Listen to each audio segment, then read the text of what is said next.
Hey everybody, Hugh here. Welcome back.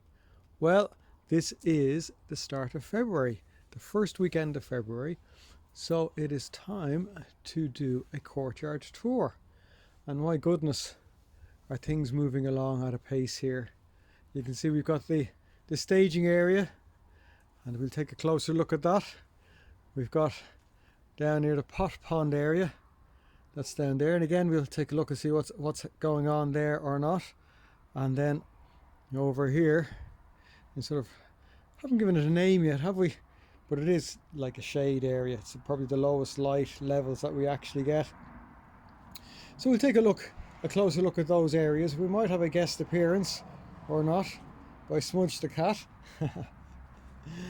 but yeah, no, we'll go through some of the differences that we're seeing in the developments of the plants and what's going on, bringing a bit of light and life to the place and what needs to be moved on. The temperatures around at the moment, they're somewhere nighttime temperatures -2 to +2 Celsius there or thereabouts. Daytime probably somewhere between 6 and what's the highest we've had, maybe 10. Have we reached 10 or 11 daytime? I'm not quite sure if we have, but there's a wind chill factor, an incredible wind chill factor. And a good example was that it was 6 degrees there yesterday or the day before here, but on the apps it was saying feels like -1. And my goodness, you didn't need an app to say that this is how cold it felt, unless you had a good coat on you and a nice big woolly hat or similar. It was definitely cold. Cold. So that's a little bit about the weather and this time of year. We are getting brightness now, and a nice bright day. There's still light, albeit dimmed light up to 6 p.m. now, but definitely good light up to after 5, so you can definitely see that stretch, and some lovely sunrises in the mornings now beginning to happen. So super time of year, it really is. And of course there's nothing better to signal the time of year that we're heading towards spring than the likes of the daffodils in pots. Can you see them there? Look at those, lovely and healthy, they really are. Now, a couple of people have noted when they're looking at my pots last week and that they're saying, oh, our bulbs in the ground are not quite as far along, and that would be the case always in pots. They're typically and particularly in pots where they're grouped like this, they typically just have a nicer warmer site, which really does encourage them to shoot earlier. Colour wise, and I don't think frost actually it matters to these guys that much really. They'll just stop growing. They don't tend to get burned or that, certainly not here anyway. Colour wise, can you see the little grape hyacinths growing away there, little blue colours there? And of course, I know I was showing this last time, but aren't they fantastic? The blue irises, second year in a row, which is really wonderful, and the snowdrops that are there as well. So really are fantastic to see them coming along. So it really is all about the bulbs and the bulb growth. If you were looking at last week's video, you'll have seen that we did these bulb pots. When I say we, Judith kindly reminded me that it was mostly she that did the bulb pots while I was doing the grape repotting and the vines and so on and so forth. So a special mention or shout out to Ms. Judith for all the work being done there. But you really can't see now, these were the ones that some of them were slightly neglected and some of them are newer bulbs that are going in, but these are the better ones here. And of course, like I always say, some liquid feeding of bulbs when they're in pots really does pay dividends over the years. Then this section here, not too much change really since last time we were looking at it. I was talking about doing the pot pond, and I just haven't gotten around to it. I prioritise other bits and pieces going on, but it will happen over these coming weeks. But the time that I had made for it a couple of days ago, it was like -2, so I was like, no, that's not going to happen. We'll wait for the better days that are there. There's a lovely willow there growing in a pot beside it. Can you see that? Where the catkins just beginning to emerge. So a lovely little bit of colour there. course the acers. There's no sign. This is a lovely red acer that you would have seen so much of last year. So we can capture the buds. No, it's not picking up. Anyway, yeah, no, it's not picking up the buds. It's picking up the buds. Anyway, we won't waste too much time. But the buds, maybe a slight bit of swelling, but still a little bit too early. It will need to be protected from those cold winds. Those freshly emerged leaves are absolutely beautiful, but they do get hammered by any sort of adverse weather there at all. Bit of excitement going on here. Yes, indeed. Chamelia actually has a bud. I think this is year number 3 for the Chamelia. They're lovely, thick, evergreen plants. They are quite acid loving. So they don't really like our water around here, which is quite hard and limey. So to get flower buds on them is a gift. We do try to collect a little bit of rainwater for the watering of these, or maybe watering them with water that's come out of the dehumidifier, because it's just, you can't put them into the soil. So growing them in pots, which is what we're doing here, suits them really well. So nice to see a flower bud there. And just in the sort of the shade area, it never really gets much sun. Some lavenders, they still haven't been cut back. I know I said that probably last September, October, probably again in January, and I'll say it again in February. Oh, the lavenders need to be cut back, and a little bit of potting on and that. But anyway, not too much has happened there.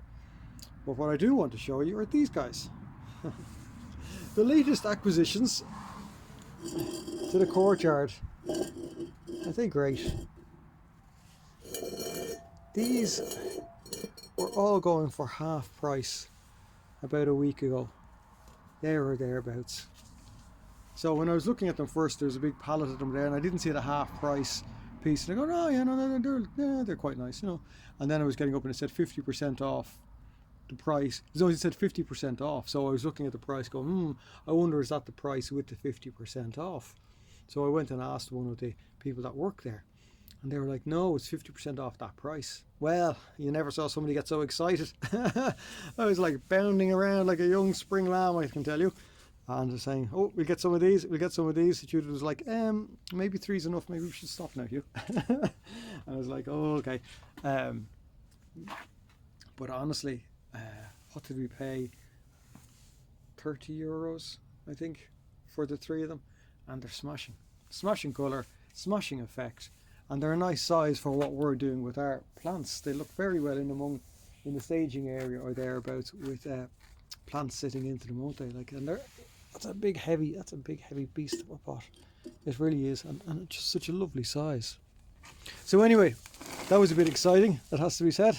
First time I've been excited in the garden centre this year, or so I was told. And I could have easily bought another 3, if not another 5 of them. But one has to be considerate about a budget that's not there. Anyway, it was great. Thoroughly enjoyed it. This plant, by the way, that you hear me moving beside it, is an Andina domestica, one called Firepower, which is grown for its fresh green foliage, and then in the spring it produces what does it produce in the spring? It's a young fresh growth which then matures and then overwinters to meant to get this sort of red. Anyway, you can see it hasn't done much red through the autumn winter for us here, and it was one of the plants that I'd moved actually outside into the plants to be moved on area. The signs of vine weevil there, and the plant didn't look so well, but I don't know what it is, but both Judith and I commented over the past few weeks. We were looking at it going, actually that plant looks great, it looks really well. And it was moved out there probably in one of my, no, too many plants, have to get rid of them, have to go stage over the winter.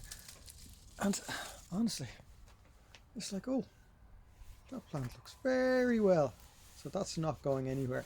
Again, another plant that's quite I suppose it doesn't like the hard water we have around here, so maybe giving it too much TLC around the courtyard was a disadvantage to it, and sort of throwing it out over the fence to go, okay, you're on your way out, meant that it was just left alone. and it actually looks very well for it, doesn't it? I'll show you some of the other plants that we are sort of moving on. There's another Chamelia there. You could do it an iron feed. You see the leaves are a little bit pale, but those nice round buds, they're flower buds, so happy days. But there's some of the plants there that have been moved on for various reasons. Some of them because they're not doing so well, some of them because they're a little bit exhausted in the pots, and some of them then because they just don't take the winter weather here. You know, that's the osteospermums. Like, again, they just won't overwinter, so they just need to be moved on. The lovely euonymus, I love that euonymus emerald and gold, but it gets hit by vine weevil, so it's one of those sacrificial plants that we actually have. You know, I know the vine weevil will attack that, so it'll tend to leave other things alone.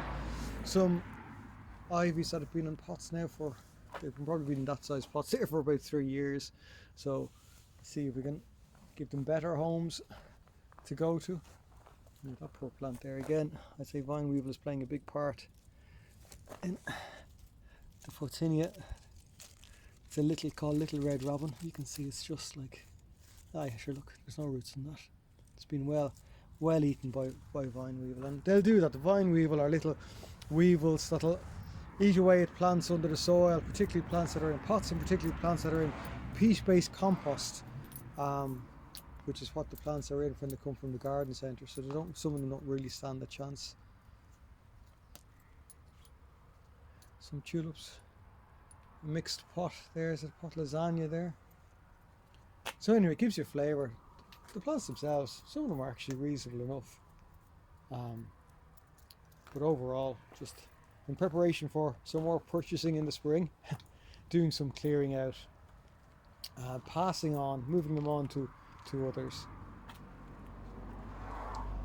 Anyway, thought I might give you a look at those few bits, so the new purchases, some of the plants being moved on, and so on and so forth.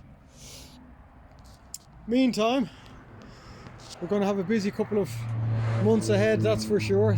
As I say, I always like the January quietness, because typically it's quiet, even though we keep ourselves motoring here. But from a garden perspective, it can be quiet. But once we get into February, you know, around Valentine's, mid-February, the madness just begins, doesn't it? And we'll certainly be readying ourselves and getting ready to enjoy.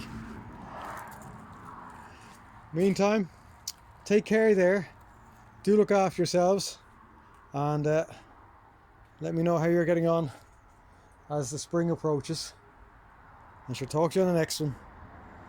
Bye for now.